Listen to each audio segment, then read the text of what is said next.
पिछले कुछ हफ्तों से वाराणसी गैंगरेप केस चर्चा में है। इस केस में युवती ने आरोप लगाया कि 7 दिनों तक 23 लोगों ने उसका रेप किया। जैसे ही ये मामला पुलिस के पास पहुंचा, पुलिस ने 13 आरोपियों को गिरफ्तार किया।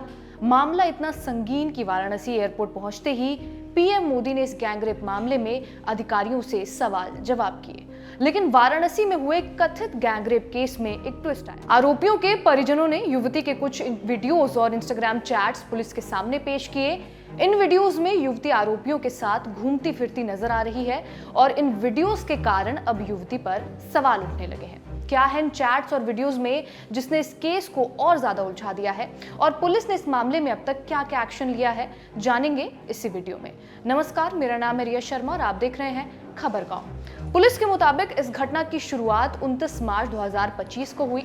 29 मार्च को युवती अपनी सहेली के घर से लौट रही थी। इसी दौरान उसे राज विश्वकर्मा नाम का शख्स मिला।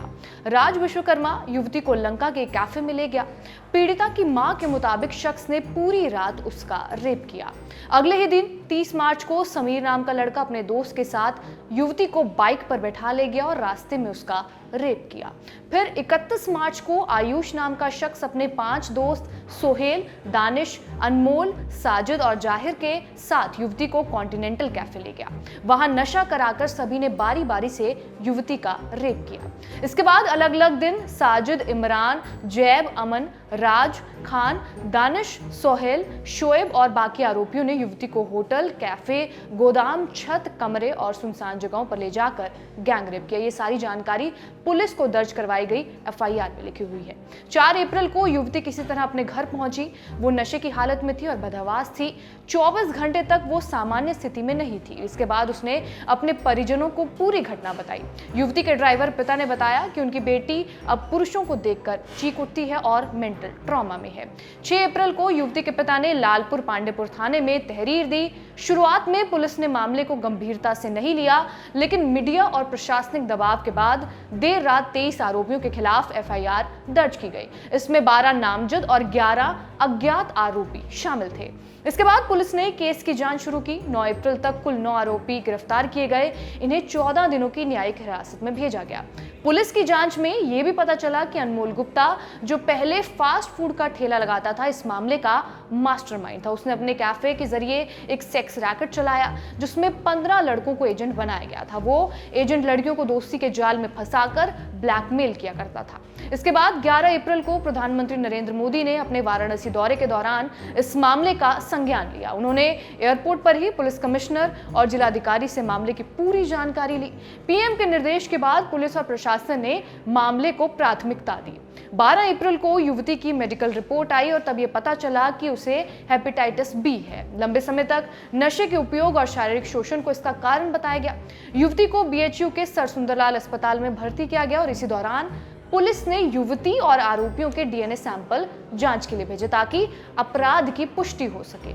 इसी बीच डीसीपी वर्णा जोन चंद्रकांत मीणा को इस केस से हटाकर डीजीपी मुख्यालय लखनऊ से अटैच कर दिया गया। इस समय तक 13 आरोपियों को गिरफ्तार किया जा चुका था, जबकि बाकी 10 की तलाश अभी भी जारी थी। 17 अप्रैल को वाराणसी पुलिस कमिश्नर मोहित अग्रवाल के प्रेस कॉन्फ्रेंस में एक चौंकाने वाली बात सामने आई। वाराणसी पुलिस कमिश्नर ने न सिर्फ इस केस की जांच के लिए एसआईटी का गठन किया, बल्कि इसके अलावा जब तक जांच पूरी नहीं होती तब तक किसी भी आरोपी की गिरफ्तारी पर रोक भी लगा दी। ये एक्शन तब लिया गया जब आरोपियों के परिजन पुलिस कमिश्नर ऑफिस पहुंचे। उन्होंने कमिश्नर के सामने युवती की कुछ इंस्टाग्राम चैट्स और वीडियोस पेश किए। इन्हीं वीडियोस में 31 मार्च का एक वीडियो सामने आया जिसमें युवती एक रेस्टोरेंट के पास 3 युवकों के साथ नजर आ रही है। वीडियो में दिख रहे युवकों की पहचान सोहेल, आयुष और दानिश के रूप में की गई। दावा है कि इस वीडियो को चौथा युवक शाहिद रिकॉर्ड कर रहा था, जो इस मामले में आरोपी है। इस वीडियो में युवती सामान्य स्थिति में नजर आ रही है, जिसमें एफआईआर में लगाए गए आरोपों की विश्वसनीयता पर अब सवाल खड़े हो रहे हैं। इसके अलावा युवती 29 मार्च से 4 अप्रैल के बीच इंस्टाग्राम पर भी एक्टिव थी। दावा है कि वो कॉन्टिनेंटल कैफे में काम करने वाले एक और आरोपी जाहिद से इंस्टाग्राम पर चैट कर रही थी और चैट में युवती ने कथित तौर पर खुद ही मिलने की बात कही। इतना ही नहीं, युवती ने 2 अप्रैल को अपनी तस्वीर भी इंस्टाग्राम पर अपलोड की थी और दूसरे वीडियोस, फोटो भी इस दौरान पोस्ट किए गए हैं।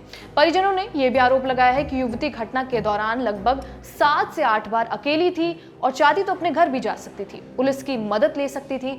इसके अलावा दावा है कि युवती ने कुछ आरोपियों से पैसे लेकर उनके नाम एफआईआर में नहीं डाले और कुछ से पैसों की मांग भी की गई। इस सिलसिले में पुलिस ये भी जांच करेगी कि कहीं ये मामला जबरन वसूली या फिर ब्लैकमेलिंग रैकेट का हिस्सा तो नहीं। अगर इस बात की पुष्टि होती है तो युवती, उसके परिजन या फिर जो भी इस व्यक्ति इसमें शामिल पाया जाएगा उसके खिलाफ कानूनी कार्रवाई की जाएगी। इंडियन एक्सप्रेस की रिपोर्ट के मुताबिक लड़की की मेडिकल रिपोर्ट में यह देखा गया कि उसे कोई बाहरी चोट नहीं आई है, वो शारीरिक रूप से बिल्कुल ठीक है। इन सब बातों के आधार पर आरोपियों के परिजनों ने पुलिस कमिश्नर से शिकायत की और इसके बाद पूरे मामले की गंभीरता को देखते हुए पुलिस ने एक विशेष जांच टीम यानी कि एसआईटी का गठन किया। एसआईटी में एक डीसीपी, एक महिला आईपीएस अधिकारी, एक ACP, surveillance team, special operation groups, SOG शामिल किए गए। अब आगे इस केस में जो भी अपडेट्स आते रहेंगे हम आपको बताते रहेंगे। इस खबर पर इतना ही। कैमरे के पीछे है निवेदिता। इस वीडियो के ऊपर आपकी क्या राय है हमें कमेंट करके जरूर बताएं और देखते रहिए खबर गांव।